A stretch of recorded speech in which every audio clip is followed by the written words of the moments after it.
c'est quelque chose qui semble souvent nous manquer, surtout quand c'est pour faire quelque chose qu'on aime, comme de dormir le matin, par exemple.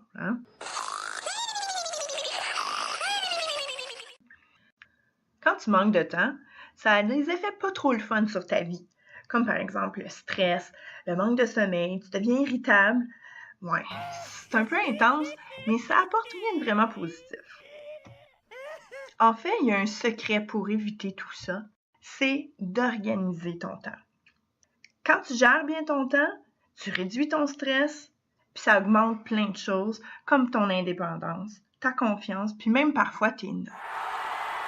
Mais là, tu vas me dire, Madame, comment je fais ça? C'est bien trop dur! Erreur, c'est pas si difficile. Tu devrais avoir une feuille d'exercice pour accompagner la vidéo, soit la version électronique qui a été affichée sur le Classroom de ta classe ou une version papier que tu peux demander à ton enseignant ou ton enseignant. De plus, lorsque tu verras ce symbole à l'écran, tu peux appuyer sur le bouton pause de ta vidéo afin de remplir la portion de ta feuille d'exercice qui est demandée. Tu peux ensuite reprendre le visionnement. Es-tu prêt? On commence! Premièrement, pour bien organiser ton temps, tu dois savoir ce qui fonctionne pour toi. Donc, je veux que tu répondes à la question suivante sur ta feuille d'exercice. À quel moment de la journée est-ce que tu travailles le mieux? Donc, à quel moment est-ce que tu es capable de te concentrer, que tu fonctionnes le mieux, que tu es productif ou productive? Est-ce que c'est le matin, le midi, après l'école ou en soirée?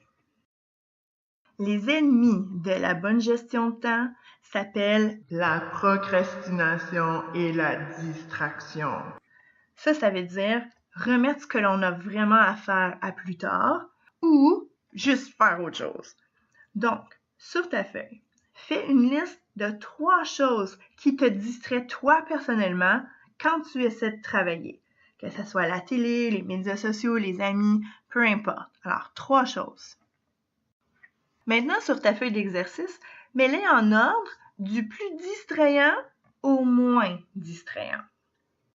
Savais-tu que, selon une recherche du UK Mirror, les adolescents passent en moyenne 2 heures devant leur téléphone tous les jours? Ça en fait du temps, ça!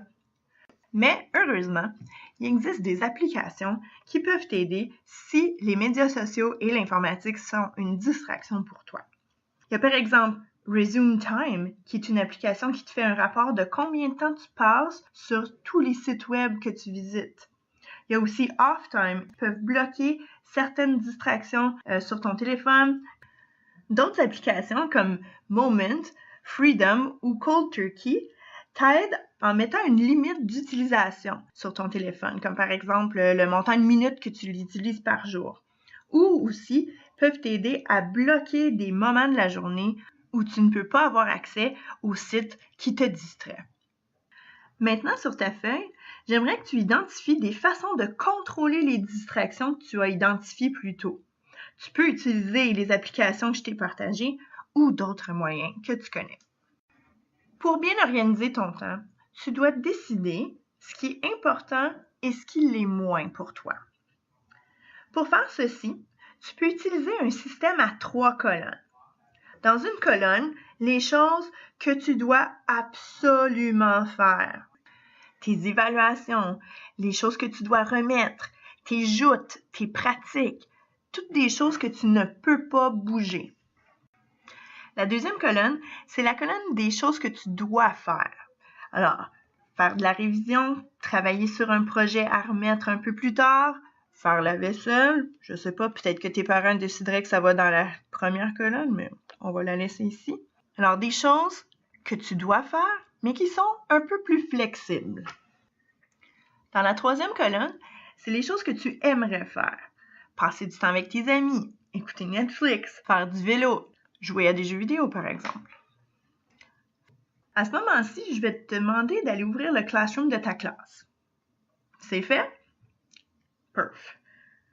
Maintenant, je veux que tu identifies tout ce que tu vas faire la semaine prochaine. Tes évaluations, tes projets, si tu as de la révision, des devoirs, peu importe. va dans les onglets de toutes les matières et place-les dans les colonnes appropriées. Ensuite, ajoute le reste des choses qui se passent dans ta vie. Si tu as des sports, des comités, des pratiques, et n'oublie pas la colonne de ce que tu aimerais faire aussi, mais sois réaliste. Moi, j'aimerais bien aller prendre un café à Paris en regardant la Tour Eiffel mardi prochain, mais je ne le mets pas à mon horaire. Et voilà! Magie! Tu as établi tes priorités, boum! Juste comme ça. Je t'invite maintenant à inscrire dans ta grille de la semaine, sur ta feuille d'exercice, les choses méga importantes de la colonne, des choses que tu dois absolument faire en premier. Ensuite, ajoute les items de la colonne des choses que tu dois faire. Je te donne un truc. Essaie de placer les choses plus difficiles pour toi au moment de la journée où tu es là ou la plus productive. Tada! Tu as organisé ton temps pour toute la semaine prochaine. Il ne te reste maintenant qu'à suivre ton plan. Avant de terminer, voici quelques trucs. Identifie un adulte de ton entourage ou un grand frère ou une grande sœur à qui tu peux montrer ton plan. C'est toujours plus motivant quand tu peux partager tes progrès avec quelqu'un. Écris son nom sur la feuille. Brise tes gros travaux en morceaux ou en étapes. C'est bien moins décourageant. Récompense-toi lorsque tu as fini un travail ou une tâche. Identifie 3 choses sur ta feuille que tu peux faire pour te récompenser. Ici aussi, sois réaliste. Écris pas $1 million, là. Utilise la méthode Pomodoro. Travaille 25 minutes, puis prends une pause de 5 minutes pour rester focus. Il y a même un app pour ça. Utilise une méthode qui fonctionne pour toi. Ça peut être SetGray, ça peut être un agenda papier ou l'agenda Google ou une autre application. Tout le monde a sa préférence. Finalement, prends du temps pour organiser ton temps. Ça sonne bizarre, mais c'est un investissement. Parce que les 5 minutes que tu vas prendre pour faire ça vont te rapporter peut-être même des heures de plus. Tcha-ching! Et n'oublie pas, plus ton temps est organisé, plus tu es efficace, donc plus tu as du temps pour Snapchatter ou Instagrammer, pour aller faire une coupe de 3 points avec tes amis ou pour faire des compliments à Madame Bien dans les corridors. Pense-y.